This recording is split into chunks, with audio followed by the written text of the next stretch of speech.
नमस्कार दोस्तों। जय श्री राम। आज हमारे साथ संजय दीक्षित सर हैं। जयपुर डायलॉग से आपने अक्सर इनको सुना होगा। बंगाल के बारे में जो कुछ बातें करेंगे हम, उससे पहले मैं बता दूं कि संजय दीक्षित सर की भी एक टीम थी जिसने ग्राउंड वर्क किया था। वेस्ट बंगाल पे काफी काम किया था। ओपिनियन पोल, एग्जिट पोल सही होना गलत होना ये दूसरी बात है, हमारी भी टीम ने किया था। इस वक्त श्री राम सेना संगठन आप तक मदद पहुंचाने की जो कोशिश कर रही है बंगाल में, हमारे पास डिटेल्स आ रहे हैं, व्हाट्सएप आ रहे हैं। हम कोशिश करेंगे जितना लोगों को बिहार के अंदर आप अगर आप आ पाए और हम मदद कर पाए। हमारे साथ संजय सर हैं। नमस्कार सर। नमस्ते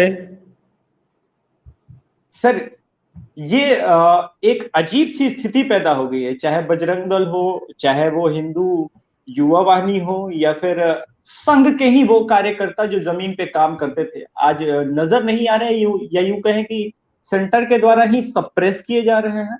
और बंगाल में जो इस वक्त हालात है, उसका असल जिम्मेदार कौन है, आप किसको मानते असल जिम्मेदार तो खैर ममता दी ही है, उसमें तो कोई संदेह नहीं है।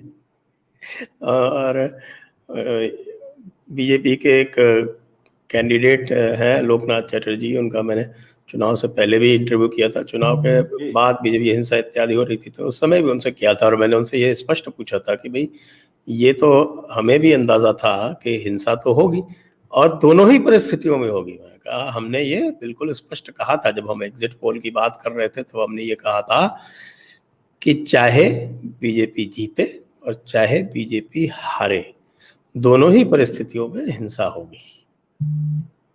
तो आपको ये अंदाजा नहीं था क्या कि जब हिंसा होगी? जब हम बाहर बैठे लोग देख रहे हैं कि हिंसा होगी, तो उन्होंने कहा कि हिंसा तो यहाँ होती रही है लेकिन इस मात्रा में होगी इसका अनुमान हमें नहीं था।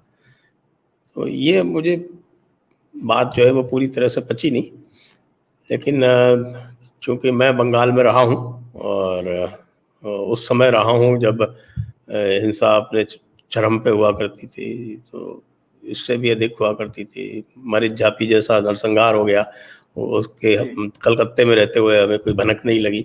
इस तरह की स्थिति हो गई जो 10,000 लोग मारे गए और उसकी हमें भनक भी नहीं लगी। इस तरह का कंट्रोल हुआ करता था उनका। तो देखा है मैंने 77 से और 81 तक तो मैं वहाँ पढ़ रहा था कलकत्ते में। तो वो जो पूरा का पूरी जो संस्कृति है हिंसा की, राजनीतिक हिंसा की संस्कृति, वो मैंने उस समय से देखी हुई है। तो इसलिए मुझे अनुमान था, मेरे साथ जो लोग जुड़े हुए थे जिन्होंने देखा नज़दीक से, उनको भी अनुमान था। तो ये आश्चर्य की बात है कि किसी प्रकार की कोई व्यवस्था जिसको हिंसा का टारगेट होना था दोनों ही अवस्थाओं में, ये बिल्कुल था कि कौन हिंसा करेगा और कौन टारगेट होगा। चाहे बीजेपी जीते और चाहे बीजेपी हारे, तृणमूल की तरफ से हिंसा होगी और बीजेपी के विरुद्ध होगी, ये निश्चित था। लेकिन फिर भी कोई तैयारी नहीं थी, ये आश्चर्य की बात है। 5वें चरण में ममता बनर्जी जी ने मंच से खुलेआम अपील की थी कि ये एक बार जो सीआईएसएफ और सीआरपीएफ चली जाएगी, उसके बाद तुमको रहना बंगाल में ही है, हम देख लें। और इलेक्शन रिजल्ट होते होते लगभग 12 बजे के बाद से हिंसा की खबरें आनी शुरू हो जाती। मैं पूछना चाहता हूं सर कि राज्यपाल के अंदर उस वक्त तो सारी कंट्रोल तो राज्यपाल और चुनाव आयोग के ही अंदर होगी, तो क्या वहां का जो इकोसिस्टम है पुलिस का जो है, या फिर आईपीएस सेक्शन का, क्या वो ममता बनर्जी से इतना डरा हुआ है कि कोई कार्रवाई नहीं करना चाहता है? क्या समझे हम इसको? देखिए, ये आपको हर जगह दिखाई पड़ेगा। ये ब्यूरोक्रेसी है, वो उसको पता है कि वो उसको कैसे पाला बदलना है तुरंत। उसको जब दिख रहा है कि ममता जी आ रही हैं, तो आप उससे, उनको ये भी पता है कि ममता जी क्या चाहती हैं, वो इंस्टिंक्टिवली भी जानते हैं कि ममता जी क्या चाहती हैं, तो इसलिए वो तुरंत न्यूट्रल हो गए। न्यूट्रल होने का मतलब उन्होंने तुरंत अपना जो है वो निष्काम भाव ले लिया कि हम न तो बुरा देख रहे हैं न बुरा सुन रहे हैं, बुरा कहने की तो बात ही नहीं है। तो वो बिल्कुल गांधी जी के बंदर बन गए उस समय। और वही वाली बात, जो होता है वो होने दो, हमें क्या लेना देना। बात करेंगे सर हिंदू के जो संगठन है। देखिए मैंने अक्सर सर महसूस किया है इवन सड़कों पे कि एक ट्रैफिक पुलिस वाला जब एक मुसलमान को पकड़ता है और उसी टाइम एक पैरेलल हिंदू को पकड़ता है, तो दोनों के साथ जो एक बिहेवियर का चेंजेस है वो मैंने अक्सर महसूस किया। हिंदू है तो उसके साथ जो एक पुलिस ट्रैफिक पुलिस वाले का जो बिहेवियर होता है, और वहीं एक टोपी लगाए, अगर हेलमेट नहीं भी उसने पहना है तो उसके साथ जो बिहेवियर है। अब बात करते हैं कि इनसे बचने के लिए अक्सर हिंदू संगठनों के पास लोग जाया करते थे, जैसे बजरंग दल हो गए या फिर हिंदू युवा वाहिनी हो गए। ये संगठन कहीं नजर नहीं आ रहे, इसके पीछे का आपको क्या लगता है? ये संगठन जो है, ये देखिए भारतीय जनता पार्टी का कांग्रेसीकरण हुआ है। अच्छा। और यदि आप देखें एक बिल्कुल कांग्रेस जो है वह ऐसी परिस्थितियों में आज से 30 साल पहले किस प्रकार का उसका व्यवहार होता था, वो आप जाकर पीछे देखें, और उसी प्रकार आप आज जाकर देखें तो आपको बहुत कुछ उनमें समानता दिखाई पड़ेगी। तो ये जो आप देख रहे हैं कि जब कांग्रेसीकरण होता है तो अचानक जो है वो सेक्युलरिज्म जागना लगता है, और जब सेक्युलरिज्म जागने लगता है तो जो आपकी जो नींव है आप उसी को खोदने लगते हैं। तो जो भारतीय जनता पार्टी की नींव कहाँ से पड़ी, यदि आप उसको देखेंगे तो भारतीय जनता पार्टी की नींव जो है वो गुजरात से पड़ी है। जी। और गुजरात में जो उसके वाहक थे वो विश्व हिंदू परिषद जैसे संगठन थे, जिन्होंने इसको वहाँ पर जड़ दी है, जमीन दी है और खाद पानी दिया है। वनवासी कल्याण परिषद और विश्व हिंदू परिषद ये मुख्य वाहक थे। और विश्व हिंदू परिषद का तो संगठन संगणक आपका बजरंग दल तो विश्व हिंदू परिषद का ही संगठन है, तो उसके साथ में वो लगा हुआ था, अटैच तो था ही। लेकिन आप ये देखेंगे कि गुजरात में भी मोदी जी के उदय के बाद से धीरे धीरे ये नेपथ्य में चले गए। विश्व हिंदू परिषद ने गोधरा कांड के बाद जिस प्रकार का एक प्रतिरोध किया, आज यदि दूसरा गोधरा कांड गुजरात में हो जाए तो मैं आपको गारंटी के साथ कहता हूं कि गुजरात का हिंदू समाज उस तरह का प्रतिरोध करने में आज सक्षम नहीं है।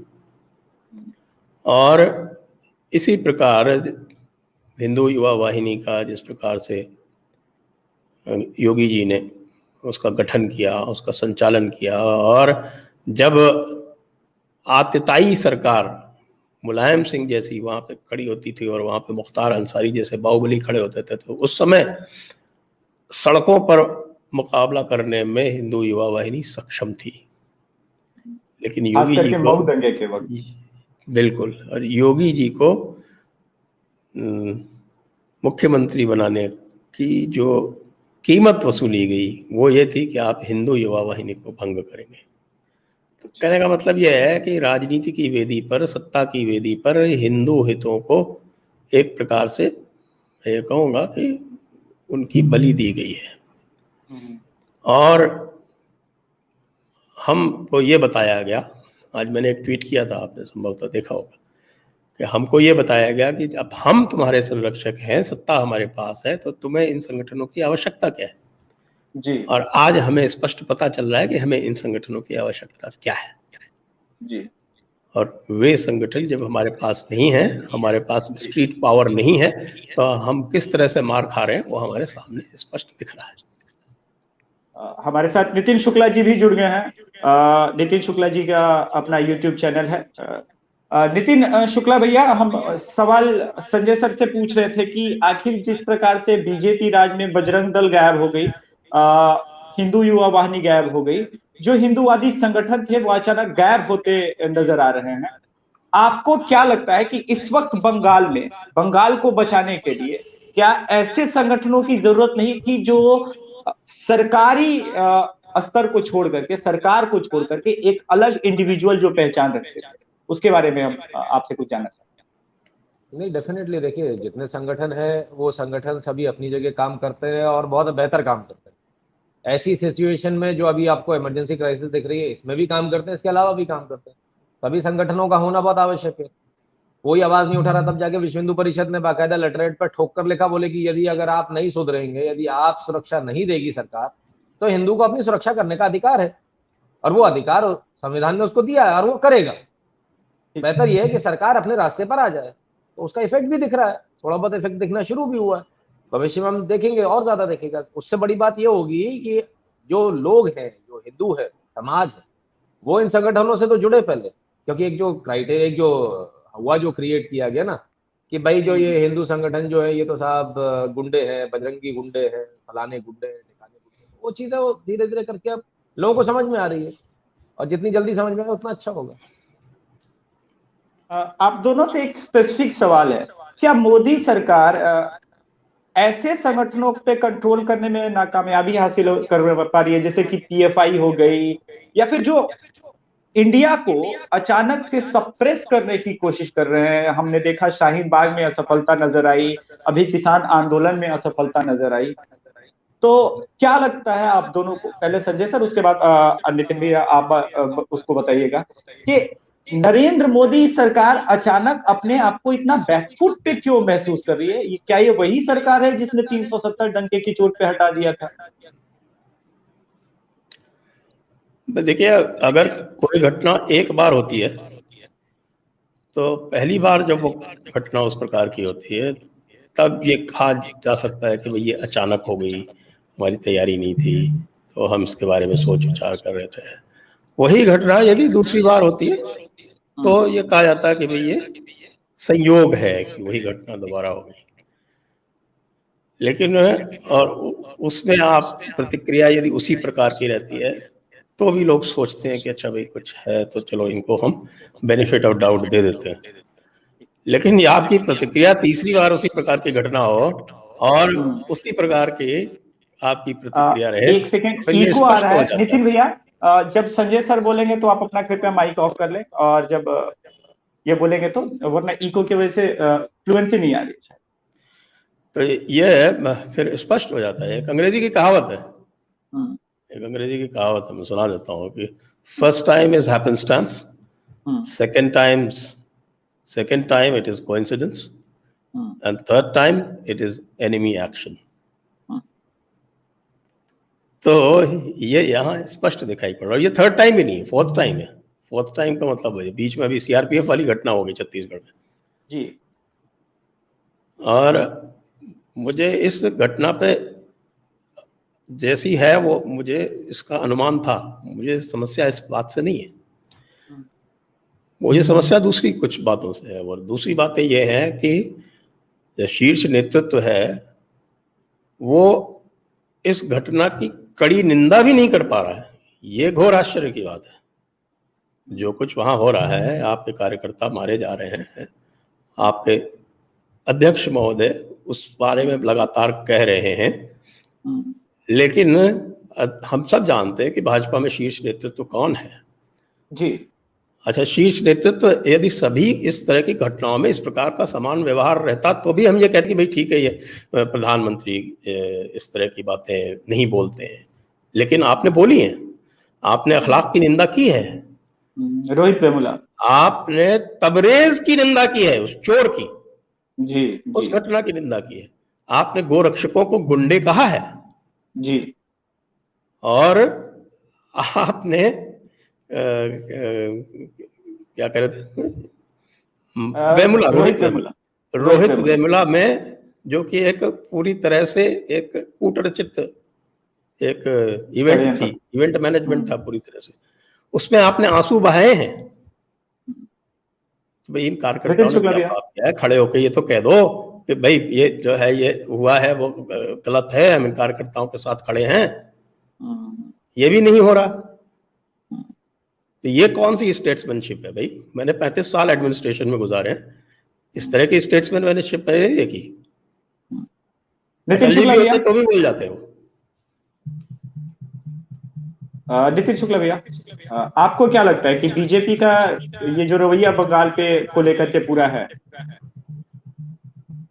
आपको ऑल ऑफ द सडन आपको तो एंटी मोदी भी कैंपेन करने लगे हैं आईटी सेल वाले, हमने देखा है ट्विटर टाइमलाइन पे। नहीं, मैं तो वो गरीब आदमी हूँ, मुझे अभी तक यही समझ में नहीं आया मैं बीजेपी का हूँ, बीजेपी का नहीं हूँ, कांग्रेस का हूँ, कम्युनिस्ट हूँ, क्या हूँ, मुझे अभी तक यही समझ में आया, इसलिए मैंने आज शर्ट का रंग भी हमारे लाल सबकी पहन वही लिया स्थिति है, आपके अकेले की नहीं है। मैंने 6 साल तक अभी तक किसी को पता ही नहीं चला कि क्या, मतलब ये अपने आप में एक बड़ी विडंबना, बड़ा मतलब ओछी हरकत होती है कि एक व्यक्ति जो आईटी सेल में पद पर बैठा हो, और वो व्यक्ति एक फेक आईडी से आकर, एक ही लैपटॉप से फेक आईडी से आकर आपको एक गाली दे के चला जाए। हमको फर्क नहीं पड़ता, देखिए हमें इनकी गालियों से कोई फर्क नहीं पड़ता, हम वो लोग हैं जिसने मान सम्मान अपमान अपना खूंटी पे टांग दिया, उसके बाद हम काम करने लगे। इनमें और हमें एक बहुत बड़ा फर्क है। ये कुछ नहीं कर सकते इसलिए गाली देते हैं, हम काम करते हैं, हमने 6 साल काम करके दिखाया। अगर बेटे को दर्द होगा तो वो किसके पास कहने जाएगा? बाप को नहीं कहेगा तो किसको कहेगा? इनका कहने का एक ही मतलब होता है, अरे लिबरल्स चुप है, अरे फलाना चुप है, अरे ढिकाना चुप है। लिबरल्स को वोट दिया था क्या जनता ने? फलाने को वोट दिया था क्या? वोट तो मांगने आप आए थे, आपको वोट दिया था, आज आपसे आशा आपसे ही होगी। तो आपसे अगर जनता अगर आपसे सवाल कर रही है तो भाई उस सवाल का जवाब तो दे दीजिए। और जनता कुछ नहीं चाह रही, वो रोती बिलखती जनता सिर्फ इतना चाह रही है कि भाई जिन लोगों ने मोबाइल स्विच ऑफ कर लिए, मेहरबानी करके मोबाइल सुन लीजिए। उन्हें भी पता है आप कुछ नहीं कर पाएंगे। आपके जो केंद्रीय मंत्री के स्टेटस लेकर लोग बैठे, दो दो लोगों ने लिख दिया। एक तो कल गए थे, वो भी भागा है, कट शॉर्ट कर दिया उन्होंने, बोले 2 पत्थर फेंक गए भाई साहब, मेरे को डर लग गया, मैं वापस आ गया। आप तो वापस आ गए, वहां जो रह रहे हैं उनके पास ना तो बत्ती है, ना उनके पास स्टेटस है, ना उनके पास पुलिस है आपकी तरह। वो कैसे रह रहे हैं, उनके बारे में सोचा क्या? आज आपको मालूम चला किस स्थिति में वहां के लोग रह रहे हैं? पहली बात। दूसरी बात, दूसरे सज्जन ने एक ने ट्वीट का जवाब दिया था, बाद में उन्होंने डिलीट कर लिया, नाम मैं किसी का भी नहीं लूंगा। बोले मैं आऊंगा तो मेरे ऊपर भी हमला हो जाएगा। आपको तो वाई या जेड कैटेगरी की सुरक्षा मिली हुई है, जब आपका ये हाल है कि आप पर हमला हो जाएगा आपकी गाड़ी पर, तो फिर एक आम आदमी क्या करे? ठीक है, वो किस चीज की, एक आम आदमी वहां जो सजा भुगत रहा है वो किस चीज की सजा भुगत रहा है बताइए? सिर्फ आपको सपोर्ट करने की सजा भुगत रहा है, कोई और तो उसकी सजा है नहीं, कुछ और तो उसने किया नहीं, कोई ऐसा पाप तो किया नहीं कि भाई उसकी सजा भुगतनी है। लेकिन सिर्फ आपको सपोर्ट करने की अगर वो सजा भुगत रहा है, और यदि इसके बाद यदि कोई कहे कि फलाना आईटी सेल है, ढिकाना आईटी सेल है, मैं तो सिर्फ एक चीज कहता हूं भाई, कौन क्या है वो बाद में देखेंगे। आप मेहरबानी करके अपने नंबर की एक लिस्ट दे दीजिए, मुझे दे दीजिए, ताकि मैं, मेरे पास जो फोन आ रहे हैं मैं उनको दे दूं, भाई ये हेल्पलाइन नंबर है, आप इन पे कॉल लगा लीजिए। कलेजा फट जाएगा, खाना गले के नीचे नहीं उतरेगा जब वो रोती बिलकती बच्चियां फोन करेंगी। लेकिन हो सकता है कुछ लोगों को राजनीति में शायद ये भी हजम हो जाए, हो सकता है उनको इससे भी फर्क ना पड़े, इसमें भी कोई बड़ी बात नहीं है, हो सकता है उनके लिए सब नॉर्मल, भाई हमारे लिए नॉर्मल है। दूसरी बात, आपने पहला सवाल किया था पीएफआई को लेकर, देश जानता है, दुनिया जानती है पीएफआई का कनेक्शन क्या है, पूरी अच्छी तरह से साबित हो चुका, कोर्ट के अंदर ये बात जा चुकी, कोर्ट ने भी देख लिया। भाई आप रिक्रूटर हो, आप आईएसआईएस के, खुले तौर पर शाहीन बाग में इनका दिखता है, 2 नंबर का पैसा ये लेकर आ रहे हवाला का, सारे इनके साथ में सबूत है। अब इससे भी एक कदम आगे बढ़कर बोलता हूं, इतनी हिंसा हो रही है तो हम क्या करें? कानून में, संविधान में प्रोविजन है क्या करने का है, आपको नहीं मालूम आप हमसे पूछ लीजिए। पहले भी आपने बोला था कि अगर वो क्या नाम है, एक बड़े चैनल का एंकर और मालिक अगर अंदर चला गया तो हम क्या करें? हमने कहा आईपीएस वापस बुला सकते हो, नहीं बुलाए। लेकिन अध्यक्ष जी के ऊपर अगर पत्थर फेंक गया तो आपने 3 आईपीएस वापस बुला लिए, मतलब हमने तो सही कहा था ना। कानून आपको नहीं पता था क्या? नहीं पता था तो जिन नाकारों को बैठाया उनको हटा दो आप। अब दूसरी बात पर आते हैं, इसमें क्या हो सकता है? बहुत सिंपल सी बात है, इसमें क्या हो सकता है? अगर आपको देखना है तो ऐसा भारत के संविधान में प्रोविजन दिया हुआ है, और प्रोविजन ये दिया हुआ है कि यदि कोई पार्टी इस प्रकार से हिंसा करती है तो उस पार्टी की मान्यता कैंसिल हो सकती है, तो उस पार्टी की मान्यता कैंसिल कर दी जानी चाहिए। क्यों? इससे पहले क्या मुस्लिम लीग बैन नहीं हुई क्या? इसी भारत देश में है, ठीक है ना? सैकड़ों पार्टियां जो बैन हुई हैं, जो अपने आप को पॉलिटिकल पार्टी बोलते थे, सिमी भी तो अपने आप को पॉलिटिकल पार्टी बोलता था, तो तमाम सारे लोग बैन हुए, तो इसको क्यों नहीं बैन कर पा रहे?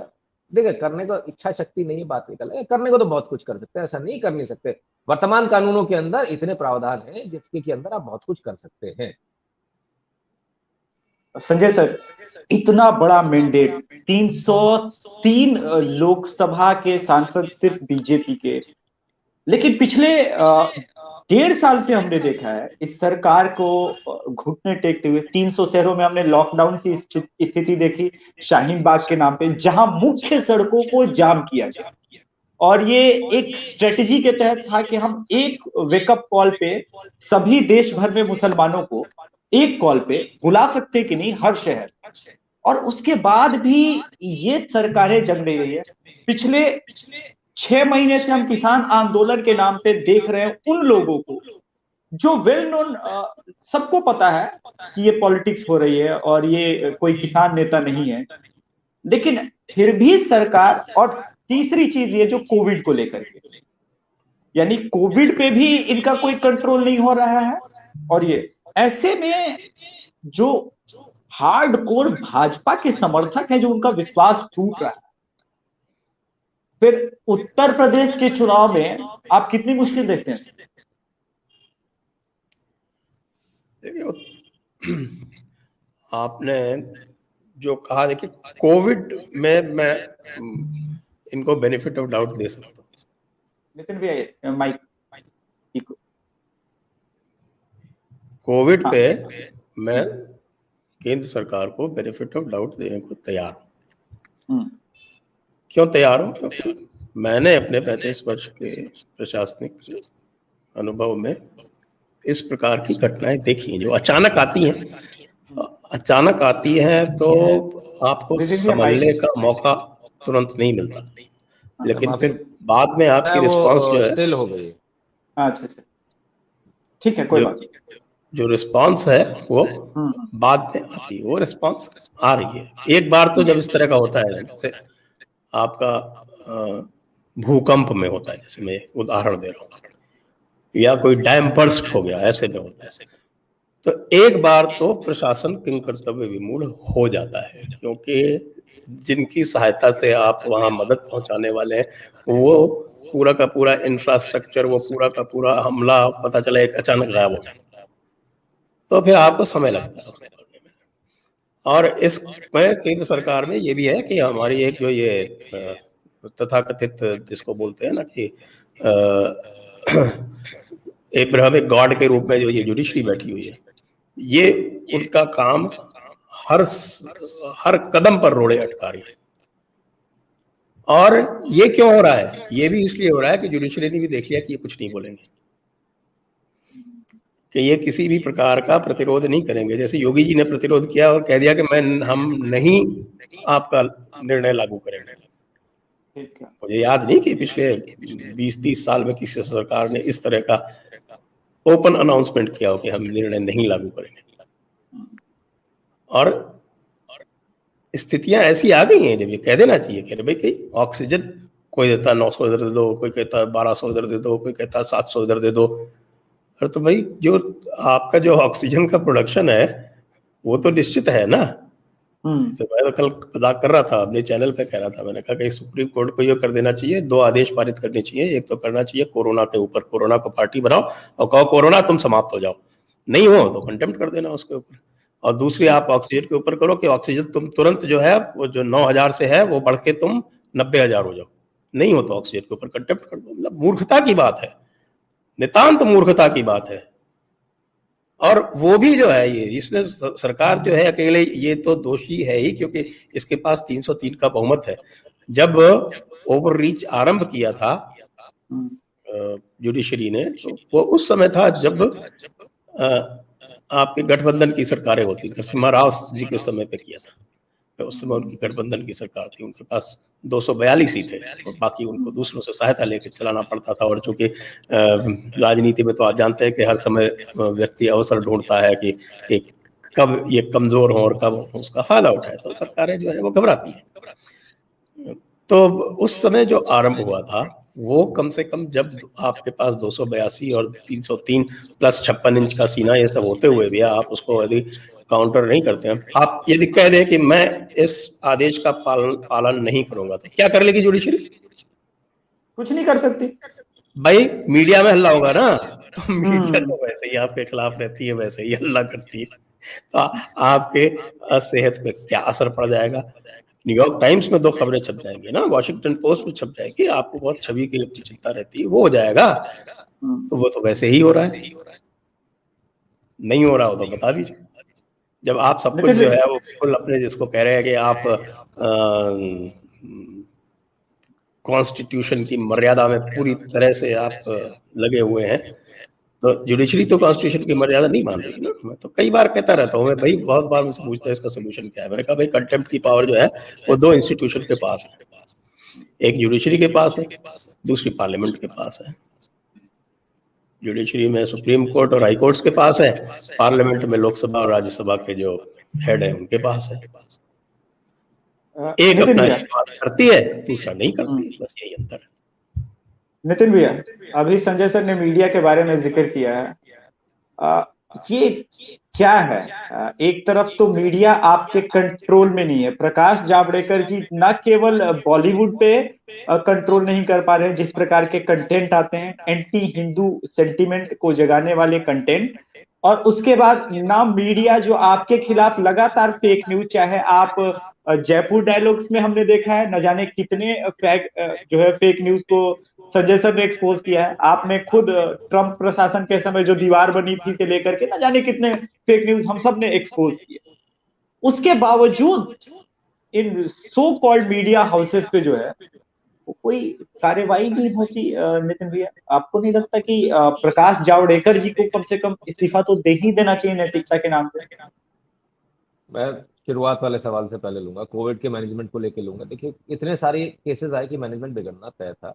दूसरी बात पर आता हूं कि सुप्रीम कोर्ट इसमें जो दखल दे रहा है, इतना दे दो उतना दे दो, तो जितने माननीय जस्टिस जो बैठे हुए हैं, क्या उनको पता है पर कैपिटा कितनी लगती है? एक तरफ उत्तर प्रदेश है जहां 2,60,000 एक्टिव केसेस है और वो 730 टन में अपना काम चला रहा है। दूसरी तरफ दिल्ली है जहां महज 91,000 केस है और उन्हें 900 टन चाहिए। तो नहाओगे क्या भैया ऑक्सीजन से? नाक में ही लगाओगे ना, या नहाओगे बाल्टी में भर भर के ऑक्सीजन से? ये समझ में नहीं आ रहा। दूसरी, अब इसके अलावा तीसरी बात, जैसे संजय जी ने कहा, मेरे फादर भी एडमिनिस्ट्रेशन में रहे और बहुत स्पष्ट बात है, मेरे फादर ने अपने जीवन काल में 20 बार हाई कोर्ट और सुप्रीम कोर्ट के ऑर्डर पर सिर्फ एक टिप्पणी लिखी, इस आदेश का व्यवहारिक रूप से पालन करा पाना संभव नहीं है, और वापस कर दिया। ऐसा तो होता है, संजय जी ने भी कई बार किया होगा अपने जीवन में।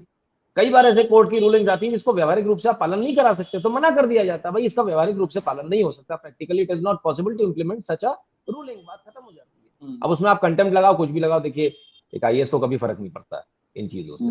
दूसरी बात, ये बात भी सही है कि जुडिशरी ओवर रीच कर रही है। क्यों कर रही है? क्योंकि आप पलट के कुछ नहीं कर रहे। अरे आपके पास पार्लियामेंट है, आपके पास सीटें हैं, जो आपके खिलाफ में जस्टिस ये करे वो करे, उसके खिलाफ निंदा प्रस्ताव लाइए, पटकिए निंदा प्रस्ताव। एक वो मिश्रा जी के खिलाफ में एक जरा सा उन्होंने बोल दिया महाभियोग लाएंगे, जबकि नंबर्स नहीं थे, मिश्रा जी घबरा गए थे।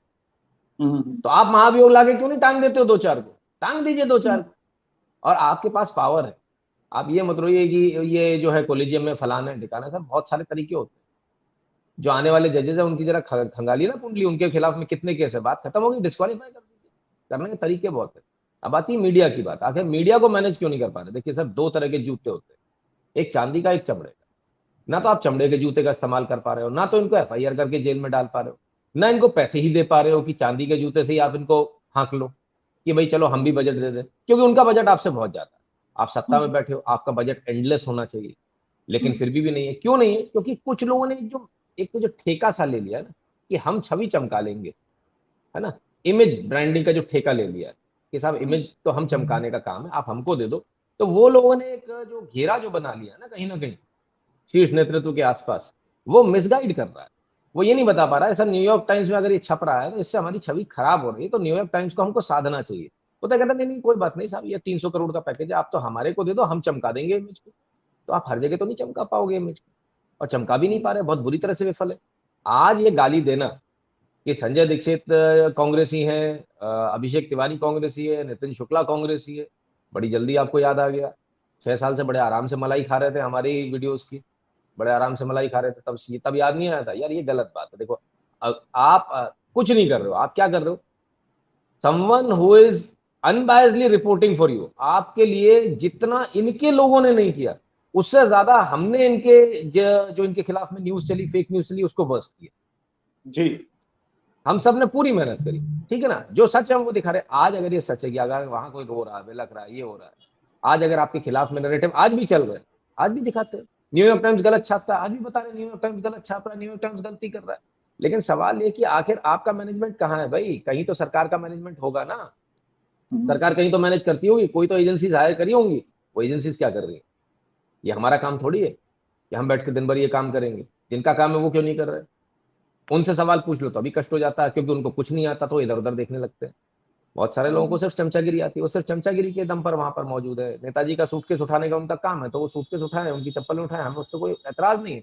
मलाई खा रहे हैं, मलाई भी खाए, हमें उससे भी कोई फर्क नहीं, हम वो भी नहीं देखते, हम अपनी आंखें बंद कर लेते। कम से कम जो आपको करना चाहिए उसका कुछ परसेंट तो कर लीजिए, या शक्ल ही देखते रहेंगे कि इसने ये छाप दिया, उसने वो छाप दिया, इसने फलाना कर दिया, उसने ठिकाना। आप इतनी सारी फेक न्यूज छपती है, आप आके उसको रिव्यूट नहीं कर पाते हो कि नहीं साहब ये गलत है?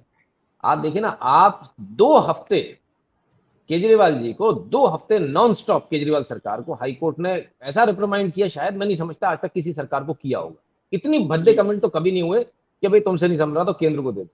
आपको क्या चाहिए था? आपको चाहिए था आप हमलावर हो जाते, आपके सारे मंत्री आते एक एक करके बयान देते। वो तो छोड़िए, आपके ब्लूटेक वालों ने खुद ने उसके ऊपर कुछ नहीं किया। भाई हम लोग चिल्लाते रहे, बताओ देखो केजरीवाल सरकार को डांट पड़ रही, केजरीवाल सरकार को डांट पड़ रही। अल्टीमेटली व्हाट हैपेंड की बात खत्म हो गई। जिस दिन पहला कमेंट आया कि केंद्र सरकार बहाने ना बनाए, बस पूरे मतलब वो पूरे दिन भर की कार्रवाई में एक स्टेटमेंट था, पूरी सेना उतर गई आम आदमी पार्टी की। और उसने पूरी सेना ने साबित कर दिया भाई उनको नैरेटिव चलाना आता, इन लोगों को नैरेटिव चलाना नहीं आता। मेरे ख्याल से थोड़ी मेहनत करेंगे ज्यादा अच्छा रहेगा। बनिस्पत गाली देने के, बनिस्पत आज मेरा ट्विटर ब्लॉक करा दिया इन्होंने रिपोर्ट कर करके, जी तो बनिस्पत जी। हमारा और ट्विटर ब्लॉक कराने के कुछ फायदा नहीं मिलेगा इससे। बेहतर होगा वो संदीप अपने लेवल पे काम देव जी करें। के सर के पोस्ट पे भी मैंने देखा, आज फेसबुक पोस्ट पे भी कुछ अभद्र कमेंट आए थे। थोड़ा दिल दुखता है जिस प्रकार से उन्होंने भारतीय जनता पार्टी के लिए निस्वार्थ भाव से देखिए इतना समर्थन दिया था। आप जानते हैं भद्दे कमेंट कौन कर रहा है फेक आईडी से, आप जानते हैं रिपोर्टिंग कौन कर रहा है, आप जानते हैं कंगना रनौत का अकाउंट भी किसने उड़ाया। तो मुझे कहने की आवश्यकता नहीं, क्योंकि वो ज्यादा बड़ी हो रही थी, क्योंकि उनकी ज्यादा मास अपील हो गई थी। तो ये तो आप ही का, जो आप कुछ नहीं कर रहे हो, ये सिर्फ ये कर रहे हैं कि कोई और ना दिखे, बस मैं ही मैं दिखूं, तो सबको बाकी सबको काट दो। तो भाई कोई और दिखने के लिए है नहीं, कोई नहीं आ रहा आपकी पार्टी में, किसी को शौक नहीं आपकी पार्टी में आने का। आपकी पार्टी आपको मुबारक हो, किसी को आपकी पार्टी का शौक नहीं, संजय दीक्षित किसी को सर, टिकट नहीं चाहिए। हमारा जो है हिंदू संगठन जो है हमारा, उसका मोबाइल नंबर हमेशा डिस्प्ले में रहता है। बंगाल से लगभग कल और आज से मिलके मेरे पास 800 मैसेज आए हैं, जिसमें से 200 लोग फिलहाल बिहार की तरफ आ रहे हैं।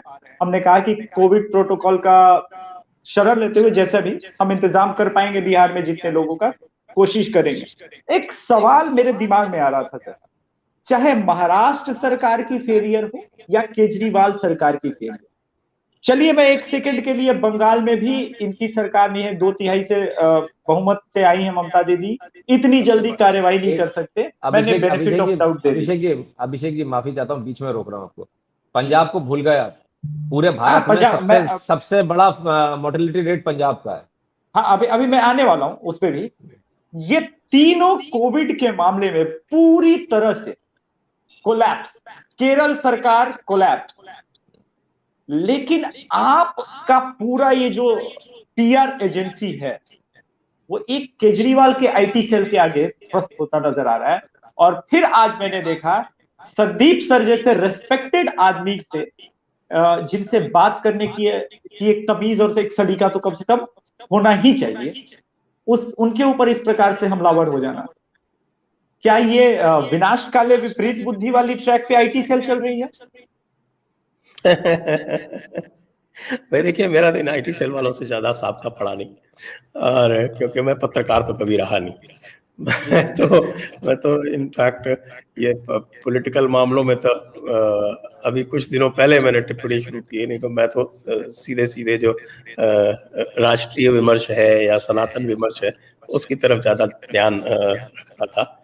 लेकिन चूंकि मेरा एक शौक रहा है चुनावी आकलन करने का, ही बहुत पहले से नजदीकी से देखता था मैं, इसलिए तो वो मैं अवश्य साथ में कर लेता था। तो वो करते करते जो है ये स्थिति आ गई कि इन बातों पर भी टिप्पणी करनी आवश्यक होगी, तो इसलिए मैं कर रहा हूँ। और ये भी राष्ट्रीय विमर्श है और राष्ट्रीय चेतना जगाना आवश्यक है।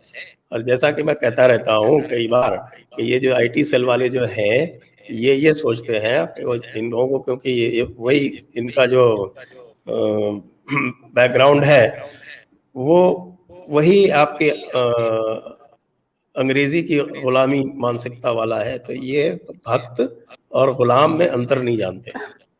तो मैं कल समझा रहा था, मैंने कहा देखो भाई, भक्त और गुलाम में अंतर बहुत होता है। कि गुलाम जो है वो मसीही धर्म का कॉन्सेप्ट है, और गुलाम का मतलब गुलाम होता है। तो जो चमचे हैं वो गुलाम होते हैं। तो ये आईटी सेल वाले जो है ये गुलाम है, हम भक्त हैं, और भक्त का पूरा अधिकार होता है अपने आराध्य के ऊपर। यदि आपने नारद जी का उदाहरण सुना हो, तो नारद जी ने तो श्राप दे दिया था विष्णु भगवान को, उनको पृथ्वी पर आना पड़ा श्राप का वो करने के लिए, लेकिन उन्होंने उस श्राप को शिरोधार्य किया। तो यदि कोई भगवान जो है भक्त के श्राप को शिरोधार्य नहीं कर सकता, तो फिर हम उसको भगवान का स्थान भी नहीं दे सकते। इसी तरह महात्मा भृगु ने तो लात मार दी थी, और उस लात को आज तक विष्णु जी अपने सीने पर लिए घूमते। तो सनातन के संस्कार तो ये हैं। तो यदि कोई भगवान जो है इस संस्कार का पालन नहीं कर सकता, तो फिर वो भगवान नहीं है, फिर उसको हम खुदा कहेंगे, फिर हम उसको भगवान नहीं कह सकते। तो भक्त को निभाना भी भगवान को आना चाहिए। यदि आराध्य जो है वो नहीं निभा सकता, तो फिर वो आराध्य नहीं है। और ये जो आईटी सेल वाले हैं, ये अधिकतर नए लड़के हैं, अच्छी अंग्रेजी बोल लेते हैं। मुझे लगता है कि सत्ता के कुछ शीर्ष स्थानों पर संभवतः कुछ हीन भावना होगी कि साहब की अच्छी अंग्रेजी बोलने वालों जो है वो सोचते होंगे कि इनमें IQ अधिक है। मुझ में तो वो कोई समस्या है नहीं, तो अंग्रेजी, हिंदी, फ्रेंच सब बोल लेता हूँ, तो मेरे तो वो समस्या है नहीं। तो इसलिए मुझे इनकी बातें जो है हास्यास्पद लगती है। हो सकता है ऊपर वालों को नहीं लगती हो, वो सोचते हो कि साहब ये कह रहे हैं कि साहब ये जो हमारे जो भी ये भक्त कहलाए जाते थे, ये पथभ्रष्ट हो गए। अरे मूर्खो, भक्त है, गुलाम नहीं है, ध्यान रखो। भक्त हैं, गुलाम नहीं है। मैं दर्शकों को बता दूं कि अभी भी जब यूपी चुनाव का आगाज होगा, तो इन्हीं चैनलों पे आप देखेंगे कि कौन सही ढंग से महाराज जी के लिए कार्य करता है। खैर, एक दर्शक का सवाल था। खतरे में है, आप क्या बात करते हैं? महाराज जी तो इसी आईटी सेल के निशाने पे हैं। जी, महाराज जी तो इसी आईटी सेल के निशाने पे हैं। एक सवाल जो है दर्शक का भी था, और एक दूसरा सवाल, क्या भारत जो है वो गृह युद्ध की स्थिति में है? दोनों को इसे बैक टू बैक। मैं बोलूं या नितिन जी बोल रहे हैं? नहीं, आप बोल लीजिए, उसके बाद नितिन भैया को पूरा टाइम देंगे। देखिए, गृह युद्ध का कथानक तो तैयार हो चुका है, और गृह युद्ध का कथानक, अब मैं ये कहूँगा कि अब वो जो उसके जो कथानक पूरा हो चुका है, अब वो एडिटिंग की स्टेज में है। अच्छा, स्क्रिप्ट तैयार है, अब वो चला गया है एडिटिंग में है, और उसका एडिटिंग वगैरह हो रही है पुस्तक छपने से पहले। एडिटिंग के बाद फिर प्रूफ रीडिंग होगी। तो आपके पास इतना समय है वैसे कि आप एडिटिंग की स्टेज पे उसको रोक सकें, या फिर प्रूफ रीडिंग की स्टेज पे रोक सकें। और यदि आपने मेरी पुस्तक पढ़ी है अनब्रेकिंग इंडिया, तो मैंने पूरा खाका खींचा है उसका 1905 से। जब मैंने CAA का विश्लेषण उसमें किया था, मैंने 1905 से खाका खींचा है, और उसके बाद उदाहरण सहित यह बिल्कुल स्पष्ट किया है कि किस प्रकार से हमारा, विशेषकर हिंदुओं का जो नैरेटिव है, वो मुसलमानों के नैरेटिव के सामने किस प्रकार से व्यवहार करता रहा है, किस प्रकार से स्वतंत्रता के पहले करता था, किस प्रकार से स्वतंत्रता के बाद कर रहा है। और उन उदाहरणों में पूरा का पूरा सारे रेफरेंसेस, सारे संदर्भ, सारे उदाहरणों के साथ सिद्ध किया है कि उनमें कोई अंतर नहीं है। और ये मैं नहीं कह रहा, ये संघ के प्रबुद्ध विचारक शेषाद्री जी कह रहे हैं, जो इनके सरकारवाह थे लंबे समय तक। मेरे विचार से करीब 10-12 साल तक वो सरकारवाह थे, HV शेषाद्री जी। आप कहें तो 1 मिनट में स्क्रीन खोल के वो पढ़ देता हूँ, क्योंकि आपके नहीं, चैनल पढ़ ही दीजिए, नहीं, पढ़ ही दीजिए, दर्शकों तो के लिए इजी रहेगा। उसको मैं पढ़ देता हूँ, जी, पढ़ क्योंकि दीजिए। मुझे कई बार लगा है कि इससे अच्छा जो है वो किसी ने संभवतः उसका वर्णन किया ही नहीं आज तक। हाँ, तो पढ़ दीजिए हमारे तो दर्शकों एक के सामने। सेकंड में ढूंढता हूँ उसको, मैंने स्क्रीन खोल ली है मेरे सामने। हाँ, पहले चैप्टर में ही लिख दिया मैंने उसको, पहले चैप्टर में ही मैंने इसको, हाँ ये आ गया।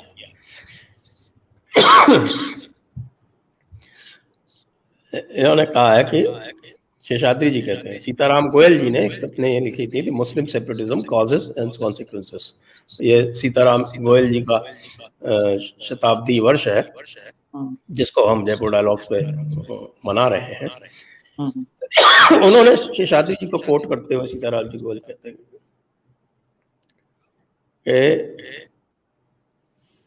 to start with, we want to take up what we consider to be its most important contribution, namely the unraveling of two behavior patterns. ये मुस्लिम पॉलिटिक्स की बात कर रहे हैं। The two behavior patterns क्या है? ये Muslim behaviour pattern and national behaviour pattern. और उनका ये कहना है कि इन दोनों ने मिलके विभाजन का कथानक लिखा, अकेले ने नहीं किया, अकेले मुस्लिम बिहेवियर पैटर्न ने नहीं किया, उसमें जो राष्ट्रीय बिहेवियर पैटर्न था वो भी सम्मिलित है। वो फिर which collaborated closely for years and precipitated partition in the final round. अब क्या कहते हैं इसको? The Muslim behavior pattern was characterized by, ध्यान से सुनिए, acrimony, accusations, फिर complaints। मतलब एक्रिमनी का मतलब आप लूजली मान लीजिए कि विवाद की स्थिति उत्पन्न करना, फिर आरोप लगाना, उसके बाद फिर शिकायत करना, फिर डिमांड्स, उसके बाद की अगली स्टेज है डिमांड्स, मांगे अपनी। और मांगे भी कैसे कैसे रखते थे आप पूरा मुस्लिम लीग का देख लीजिए, तो बिल्कुल ऐसी मांग जिसमें उनका कोई सिर्फ मांग करने के लिए मांग, यानी पाकिस्तान की भी मांग जो सबसे पहले की गई थी तो सिर्फ मांग की मांग थी। क्यों? क्योंकि वो जो एक मानसिकता है वो सबसे अच्छी तरह मुझे लगता हूँ कि यही सोहरावर्दी जो था, हुसैन शहीद सोहरावर्दी जो आपका प्रीमियर था बंगाल का, उसने कहा था 1946 के बाद, उसने कहा था कि Pakistan is not our final demand, it is only our latest demand. तो चौथा इसमें आ गया डिमांड्स, फिर डिनंसिएशंस, क्योंकि डिमांड आपकी इतनी अब्सर्ड होती है वो मीट आउट नहीं की जा सकती, तो फिर आप जो है वो भर्त्सना करते हैं, डिनंसिएशंस, फिर स्ट्रीट राइट्स। ये पूरी ओवरऑल स्ट्रेटजी का पार्ट है। दंगों की, दंगे जो है वो रणनीतिक हथियार हैं, वो टैक्टिकल इंस्ट्रूमेंट नहीं है, दे आर स्ट्रेटेजिक इंस्ट्रूमेंट्स। ये आप समझिए इसको। लेकिन इसका जो इलाज हो सकता है, इलाज हो सकता है कि आप इसको कन्फ्रंट करें, जैसे बुली होता है ना, you have to confront the bully, if you confront the bully will back down, simple as that. लेकिन नेशनल बिहेवियर क्या था? On the other hand it was characterised by acquiescence, assent, मतलब पहले आप जो है वो हाँ हाँ करें, उसके बाद फिर आप सहमत हो जाए, फिर कैजुअलरी, फिर आप लल्लो चप्पो करें, फिर कंसेशंस, फिर आप उसको उनको कंसेशन दे दें, फिर उसके बाद कॉवर्डिस, कायरता, सेल्फ रिप्रोच, अपने आप में ही गलती ढूंढना, और फाइनल सरेंडर। अब आप मुझे ये बता दें कि 2014 से बाद की जो रणनीति इस बिहेवियर पैटर्न के साथ में है, तो उसमें मुस्लिम बिहेवियर पैटर्न में क्या अंतर है और जो नेशनल बिहेवियर पैटर्न उसमें क्या अंतर है? ओके, सेम सवाल नितिन भैया से। वैसे तो मुझे कोई अंतर नजर नहीं आता है, चाहे अभी शाहीन बाग में हमने देखा कि किस प्रकार से खिलाफत 2.0 के नारे लगे, हर बूथ गिराएंगे। बिल्कुल वही सवाल जो संजय सर से था, आपसे भी पूरा टाइम दूंगा नितिन भैया। देखिए एक चीज समझ लीजिए, जैसे संजय जी ने अभी बताया, वो पूरी तरह से तैयार है। सवाल ये उठता है कि दूसरी तरफ क्या हम तैयार हैं? हम तैयार नहीं है, ये सच है। वहां आप देखिए वो हमले कर रहे हैं, सब कुछ कर रहे हैं, बंगाल हो, दिल्ली हो, कुछ भी हो, शाहीन बाग हो, कोई भी हो। वो गुलेल बना बना के शाहीन बाग में जो उन्होंने हमले किए थे वो तो काबिल तारीफ था। मतलब उसने, अगले आदमी ने, आप देखिए उनके नेता उनके साथ हमेशा खड़े हैं। उसने अपने घर को भी किला बना दिया। क्या उसको पता नहीं था घर को किला बनाते समय कि मेरे ऊपर राष्ट्रीय सुरक्षा का कानून लगेगा, मेरे ऊपर आतंकवाद की धाराएं लगेंगी, मैं कहीं का नहीं रहूंगा? पता था, फिर भी उसने अपनी जिंदगी लगाई, दांव पे लगाई। आपके नेता तो फोन भी नहीं उठाते। एक फर्क ये। दूसरी बात, ऐसा क्यों है?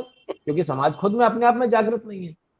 समाज अपने आप में जागृत होगा यदि उसके अंदर ये चीज आ जाएगी, भाई हमारे लिए सबसे पहले क्या, हमारे लिए सबसे पहले देश और धर्म है, उसके बाद में कुछ और है, तो बात ये अलग हो जाएगी।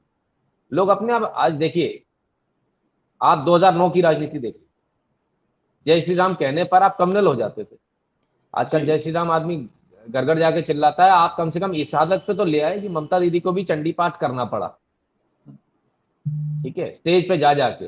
तो अब वो जो सावरकर जी ने कहा था कि भाई कोर्ट के ऊपर जनेऊ पहनेंगे, उस पर तो आ गए कि कोर्ट के ऊपर जनेऊ पहन पहन के तो दिखा रहे। राहुल गांधी जी जा जाके बता रहे हैं, वो तो ब्राह्मण एक भी और बन बताओ गए। आपको, एक और बहुत इसमें जो आपने कहा, मैं थोड़ा सा ऐड कर दूं। जी ममता बनर्जी ने पिछली बार जो शपथ ली थी 2016 में, तो जो शपथ का फॉर्म है उसका उल्लंघन करते हुए उन्होंने ईश्वर और अल्लाह दोनों के नाम पर शपथ ली थी। इस बार उन्होंने सिर्फ ईश्वर के नाम पे ली। सिर्फ ईश्वर के नाम पे लिया। कंटिन्यू। चलिए, इतना फर्क तो आ गया। धीरे धीरे और भी फर्क आएगा, लेकिन समस्या यह है कि समाज को जागृत होना पड़ेगा। आलम यह है कि ना तो दिल्ली में इनके पास डंडा था और ना बंगाल में इनके पास डंडा है। अब ये डंडा क्यों नहीं है? चलिए हम कहते हैं डंडा नहीं, आप जाके उनको डंडा लाठी कुछ भी दे दीजिए, चलाना ही नहीं आता, करेंगे क्या? उस डंडे का करेंगे क्या? वो रख के बैठे रहेंगे सजावट के तौर पर। उसमें भी शर्म आएगी दिखाने में, तो पीछे जाके कहीं कोने में डालाएंगे, किस घर के किसी कोने में। तो कल को जब कोई सामने आ जाए तो पहले पीछे घर में जाओ, अंदर तब लेकर आओ। अरे भाई ये डंडा तो दरवाजे के पीछे होना चाहिए, मेन गेट पर रखा होना चाहिए। लाठी तो तेल पे लाकर रखी होनी चाहिए। फिर आपको चलाना नहीं आता, चलाना कैसे आए? तो हम तो जिम जाते हैं पैसे देकर, हमने डंबल उठाए, तो डंबल उठा लो फिर जाकर। डंबल नहीं काम आते भाई साहब, लाठी काम आती है। लाठी चलाना आपको आना पड़ेगा। लाठी चलाना फ्री देते हैं, पैसे खर्च नहीं करने पड़ते। जो इतने महंगे महंगे आप लोग जिम की जो वो लेते हो ना, क्या मेंबरशिप लेते हो, उसकी आवश्यकता नहीं, फ्री में सिखाते हैं। तमाम सारी शाखाएं लगती है, वहां जाता नहीं है आदमी। उसको लगता है अरे यार यहाँ क्या करेंगे जाके, अरे ये तो कम। अभी भी ऐसा हिंदू के मन में अभी भी एक चीज है, उसके मन में अभी भी है कि ये तो कम्युनल हो जाएगा मैटर, है ना। आप देखिए, मैं आपसे पूछता हूँ, हम में से इतने सारे लोग हैं, हम में से कितने लोग हैं जो ये हिम्मत करेंगे कि ऑफिस जाना है तो तिलक लगा के जाएंगे? हम नहीं जाएंगे। और नहीं जाइए, है। ओरेकल की घटना है। ओरेकल के अंदर एक तरफ एक बंदा आता था टोपी लगा के और ऊंचा पजामा पहन के, बड़ा कुर्ता और ऊंचा पजामा, बड़े भाई का कुर्ता और छोटे भाई का पजामा, वो पहन कर, उससे किसी ने कुछ नहीं कहा। लेकिन एक दिन अगर एक लड़का हिंदू टीका लगा के चला गया, भाई साहब उसको शो कॉज मिल गया। तो मैंने कहा फाइट करो। अब वो गरीब आदमी, वो ये देख रहा है मेरी ईएमआई इतनी बंदी हुई है, तो शुक्ला जी कह रहे फाइट करो, मेरी नौकरी चली जाएगी, मैं कहाँ से तनख्वाह लाऊंगा? तो कहीं ना कहीं हमारे अंदर डर ज्यादा है। डर क्यों ज्यादा है? क्योंकि हमारे पास भीड़ नहीं है, भीड़ तंत्र नहीं। ये देश इस समय भीड़ तंत्र से चल रहा है, आप मानो न मानो, लेकिन चल तो भीड़ तंत्र से रहा। और भीड़ तंत्र का इलाज भीड़ तंत्र ही है, कोई दूसरा इसका इलाज नहीं। अगर आप सोचे इसका कोई और इलाज हो, कोई इलाज नहीं, इसका भीड़ तंत्र इलाज। तो फिर संगठित होंगे कैसे? लोग कैसे आएंगे सड़क पर? आपने थ्योरी बताई, ठीक है, मालूम है, अच्छी बात है, सबको पता है कि उनकी वो पहले से डिसाइडेड है, ठीक है ना, उनको क्या करना है उनको मालूम है। लेकिन हमको क्या करना है हमको मालूम है क्या? हमको क्या करना है हमको मालूम है? तो ये थोड़ा सोचने का विषय है। छोटी छोटी चीजें हैं, जाके उन्हीं की फिल्म देख कर आ जाते हो, उन्हीं को पैसे कमवा देते हो, उन्हीं को हीरो बना देते हो, वो आके आपके मुंह पे थूक के चले जाते हैं। अब तो सब्जी वब्जी खाने पे भी थूक रहे हैं, अब तो लोगों को आप दिख रहा है, वो तो पहले से कर रहे थे, लेकिन खैर। तो सच्चाई ये है कि भाई आप आखिर कब तक ये एक तरफा गंगा जमुनी तहजीब। देखिए सीधी सी बात है, ये बात वो करता है जो डरपोक होता है, डरा होता है, हारा हुआ होता है। आप अपने मन में क्या इसको मानते हैं कि आप हारे हुए हैं? क्या आप इस बात को मानते हैं कि आप डरपोक हैं?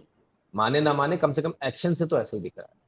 इट्स हाई टाइम ज्यादा समय है नहीं आपके पास में, ज्यादा समय एक नहीं है, सोच ले, विचार ले। चलने से पहले दोनों को इसे लास्ट सवाल है, टू नेशन थ्योरी के बारे में एक दर्शक ने सवाल किया, मगर वो मेरा सवाल नहीं है। मेरा सवाल स्क्रीन के सामने ये आ रहा है, 80,000 लोग फोर्स टू अबेंडन होम। अब ये गृह मंत्री तो नहीं है, लेकिन बीजेपी के जो है वो अध्यक्ष महोदय हैं। अब ये शिकायत कर रहे हैं कि 80,000 लोग पलायन कर। सर, सेंटर में इन्हीं की सरकार है, पलायन की भी बात यही कर रहे हैं। कौन बचाएगा माई बाप, हम जैसे समर्थकों को? क्योंकि मैं तो मानता हूं, मैं बीजेपी का वो घोर समर्थक हूं जो बिहार में विपरीत परिस्थितियों में हम आज भी काम कर रहे हैं। हमारे लिए ये एनडीए की सरकार कोई काम नहीं कर रही है। लव जिहाद के हमने 500 केसेस सॉल्व किए हैं सिर्फ 1 साल के अंदर, वो सिर्फ बिहार में। और पटना में संजय सर 50 से ज्यादा एक्टिव केसेस अभी हमारे पास पड़े हुए हैं। क्योंकि कोविड प्रकरण आ गया तो हम निकल नहीं सकते, पूरी तरह से लॉकडाउन है इस वक्त पिछले 7 दिन के अंदर। और केसी त्यागी कहता है कि कोई लव जिहाद नाम की कोई चीज है ही नहीं। हमारे पास सबूत है, गवाह है, पीड़िता का बयान। दूसरी बात, जो कुछ दर्शक कह रहे हैं कि क्या हम लोग बीजेपी विरोधी हो गए, जी नहीं, हम पूरी तरह से महाराज जी के साथ, योगी जी के साथ, इवन मोदी जी के साथ हैं। लेकिन चूंकि हम भक्त हैं तो हमें आलोचना का और हेल्दी क्रिटिसिज्म का अधिकार है। ये बात मैं समझाना चाहता हूँ। आप दोनों से क्विक रिएक्शन इसी बात पे, उसके बाद हम वाइंड अप करेंगे शो। 80,000 लोग पलायन करते, एक सवाल उसमें से, क्या 80,000 लोग ये प्रतिकार करने की स्थिति में थे? और दूसरी बात, सरकार कह रही है, तो हम कहां जाए? संजय सर। इसमें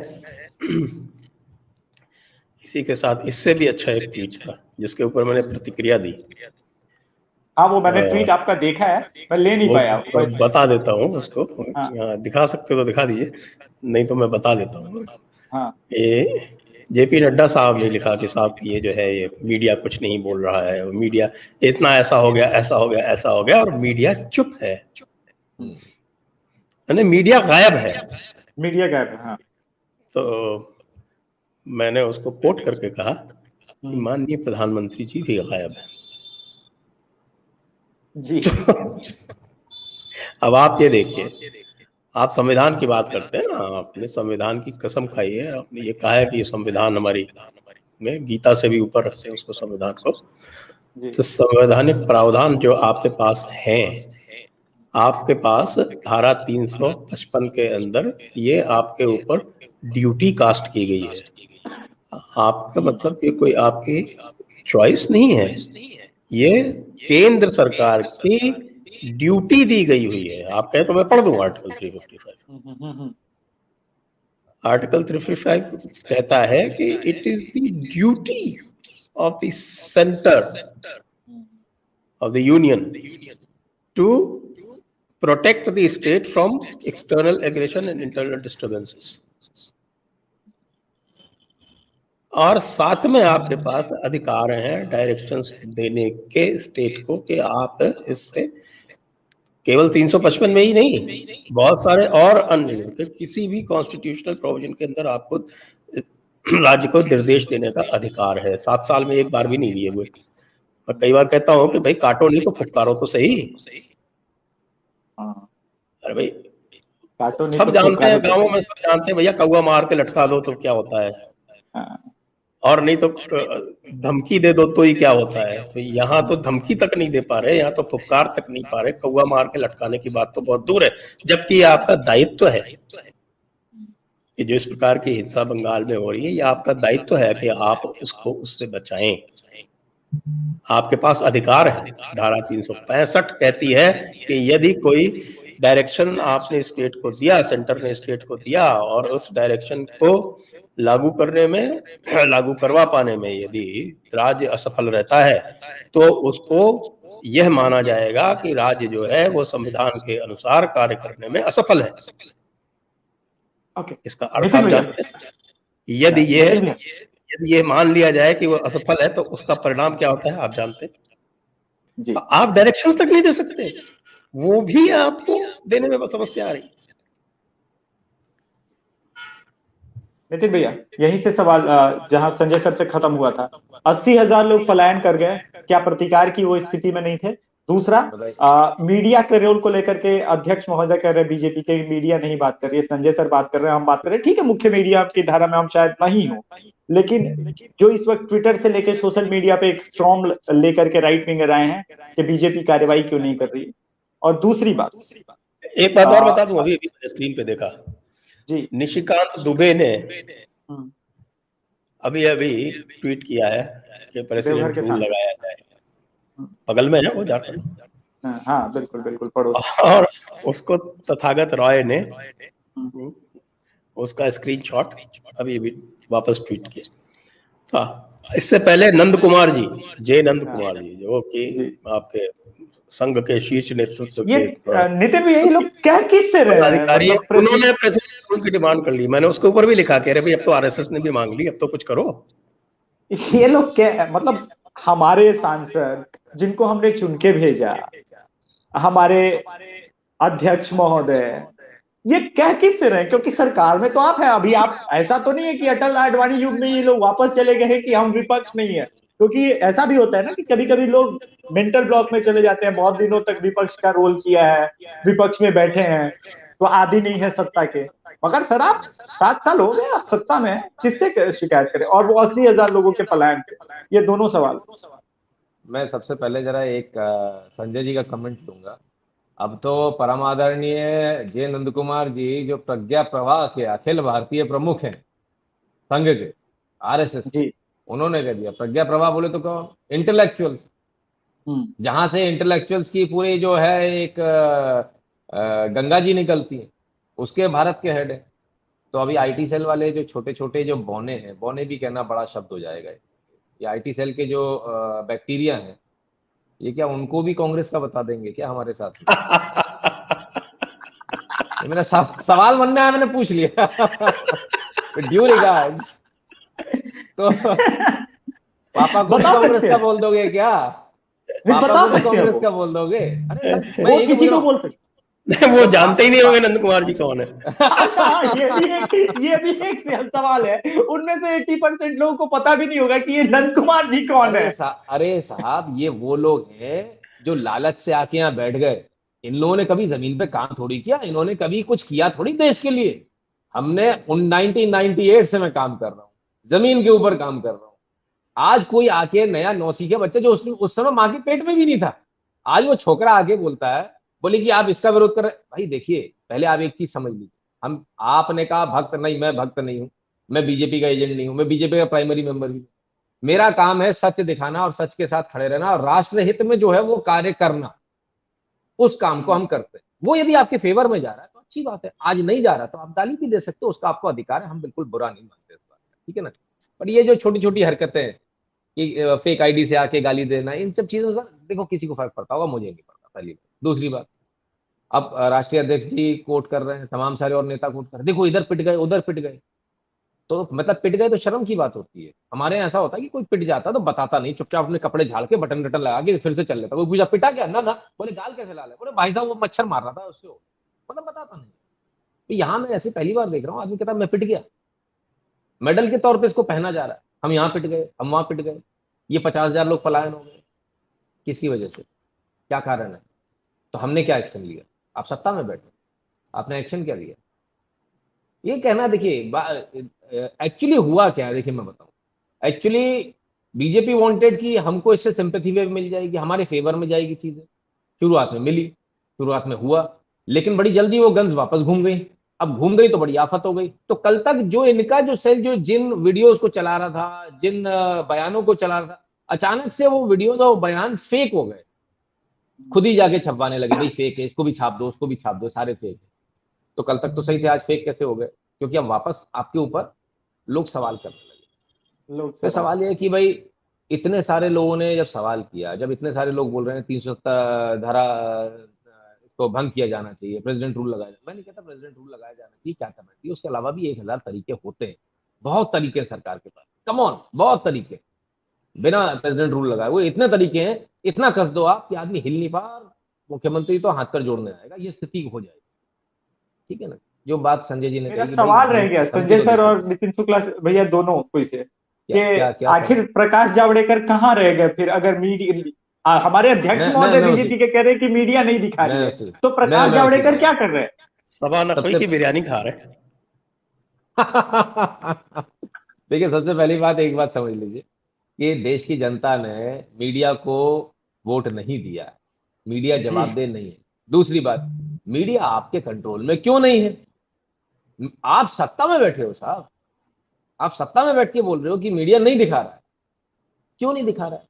क्या कारण है? आपकी वैल्यू इतनी कम है क्या कि आपको कोई कवरेज भी नहीं दे रहा? कि आप जब आते हो प्रेस कॉन्फ्रेंस करने तो कोई आता नहीं है कि आपकी प्रेस कॉन्फ्रेंस में? खाली माइक रख के लोग चले जाते हैं कैमरा ऑन करके। होंगे पत्रकार बैठे रहते होंगे, तो वो क्यों नहीं दिखा रहे? उनसे पूछिए ना पत्रकारों से, भाई आप क्या क्यों नहीं दिखा रहे? कुछ तो रीजन होगा। फिर अच्छा चलो नहीं दिखा रहे, फिर वो आपकी ब्रांड चमकाने वाले लोग कहाँ हैं? ब्रांड इमेज वाले लोग कहाँ हैं? वो क्या कर रहे हैं?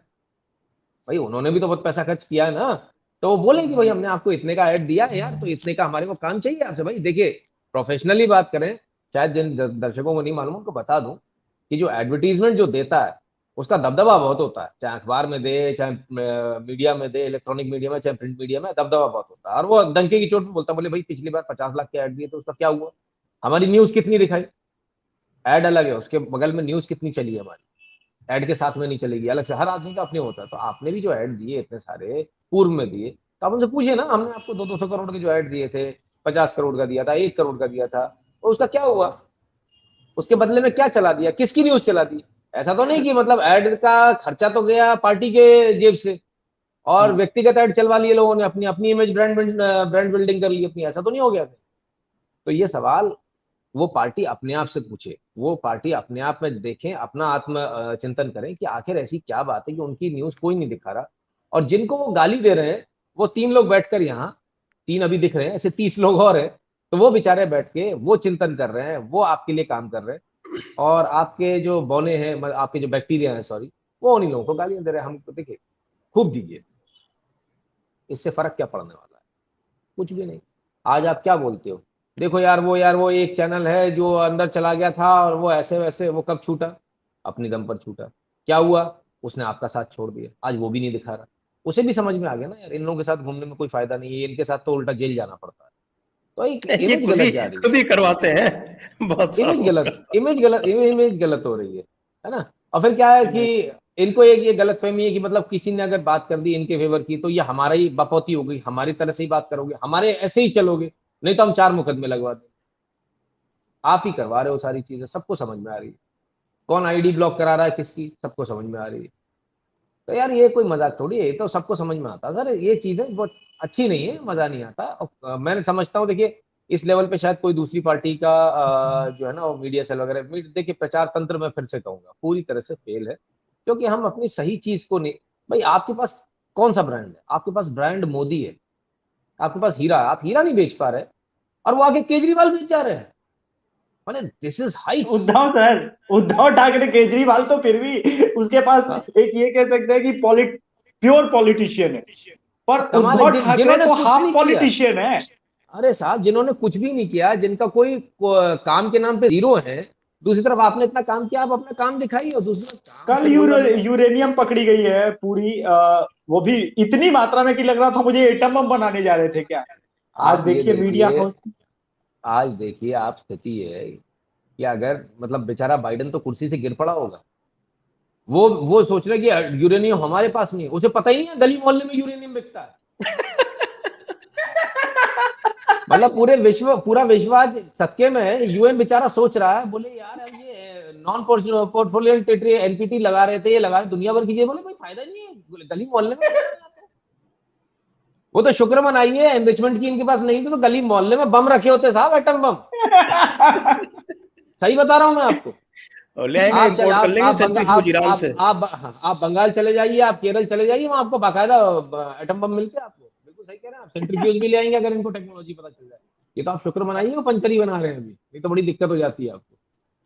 तो सर देखिए, प्रचार तंत्र पूरी तरह फेल है, ये इनको मानना पड़ेगा। आपको प्रचार तंत्र को अपने दोबारा से रिवैम्प करना पड़ेगा। कहीं ना कहीं आपकी कोई ना कोई कमी रह रही है, उसको पूरा करना पड़ेगा। दूसरों को गाली देने से काम नहीं बनेगा।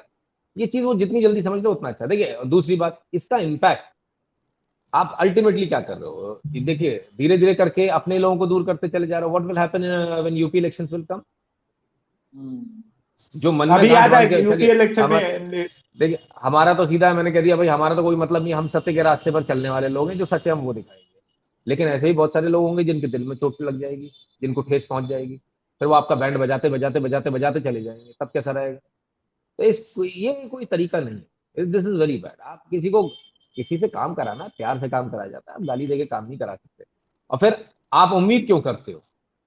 किससे उम्मीद कर रहे हो? अभिषेक तिवारी से, संजय जी से, नितिन शुक्ला से?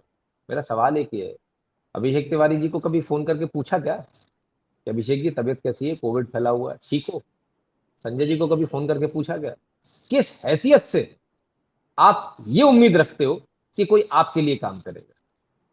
जो हमसे पूछते हैं, पूछने वाले लोग हैं, बहुत सारे हैं पूछने वाले, जो हमसे पूछते हैं उनकी हम सुनते हैं, उनके हिसाब से उनको भाई, उनको भी जो अगर पूछता है, मैं डंके की चोट पर बोलता हूँ, दुनिया में ऐसा कोई मीडिया हाउस नहीं है जो ऑब्लाइज नहीं करता, हम भी करते हैं। हमारे पास में, हमने कभी भी कांग्रेस की न्यूज नहीं चलाते, आम आदमी पार्टी की न्यूज नहीं चलाते, उसके बाद भी वो लगातार कॉन्टैक्ट में रहते हैं और लगातार व्हाट्सएप पर उनके मैसेज आएंगे।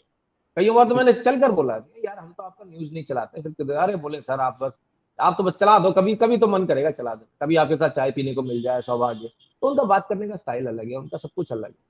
तो कहीं ना कहीं देखिए, ऐसा है ना, वो पैसे से भी खरीद रहे हैं आदमी को, जो पैसे से नहीं खरीद सकता उसको इज्जत से खरीद रहे हैं, पूरी इज्जत देंगे। जो इज्जत से नहीं बिक सकता उसको दोस्ती यारी से कि चलो भैया आपके साथ चाय पी लेंगे। हर तरह से वो हर फ्रंट फुट पे खेल रहे हैं। यहाँ पर कुछ लोग ऐसे हैं जो मतलब एसी चैम्बर में बैठ के उनको लगता है कि सब हमारे पास ही आएंगे, हम बाहुबली हैं, सत्ता हमारे पास है। ऐसा नहीं होता सर। मीडिया वाले देखो, मीडिया को कोई फर्क नहीं पड़ता। मीडिया वाले को आपसे कुछ चाहिए थोड़ी है, जिसको चाहिए होगा वो आएगा, डेफिनेटली आएगा। जिसको लालच होगा वो आएगा, आपके पैर पड़ेगा, आपको मथा टेकेगा। चलिए 1 घंटे 6 मिनट हो गए, मैंने 1 घंटे का ही संजय सर से भी समय मांगा था। बहुत बहुत ठीक, थैंक यू संजय सर और नितिन भैया हमारे शो में आए। और जयपुर डायलॉग्स तो आप लोग देखते ही हैं, और नितिन शुक्ला भैया को भी मैं अक्सर जयपुर डायलॉग जरूर देखता हूँ, खास करके इनका जो लेट शो आता है इस्लाम को लेकर के और इंडिया को यूनाइट करने वाला। आप लोग भी देखा अभी तो कीजिए। क्रिश्चियनिटी पे सीरीज चलेगी। हाँ, अभी क्रिश्चियनिटी पे चल रही है, वो मैं बताने ही वाला था कि अभी क्रिश्चियनिटी पे भी इस सीरीज चल रही है। बहुत बहुत धन्यवाद आप दोनों को हमारे शो में आए। धन्यवाद। जय श्री राम का नारा लगाना पड़ेगा। जय श्री राम। जय श्री राम।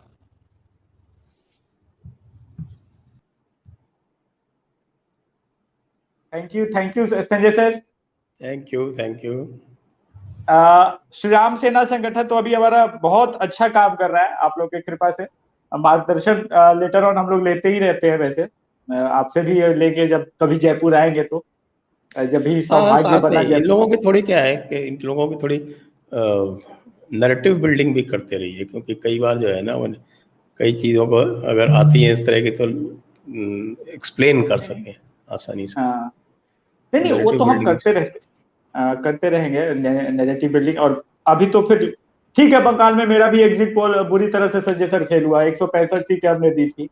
मुझे लगा था हम 5 लड़के मिलकर के गए थे, हमें लगा था हम काफी जमीन को पकड़ रहे हैं, नहीं पकड़ पाए। लेकिन अभी उत्तर प्रदेश में हम लोग जाएंगे तो करेंगे। उत्तर प्रदेश आसान है थोड़ा इतना कठिन नहीं है बंगाल के बारे में।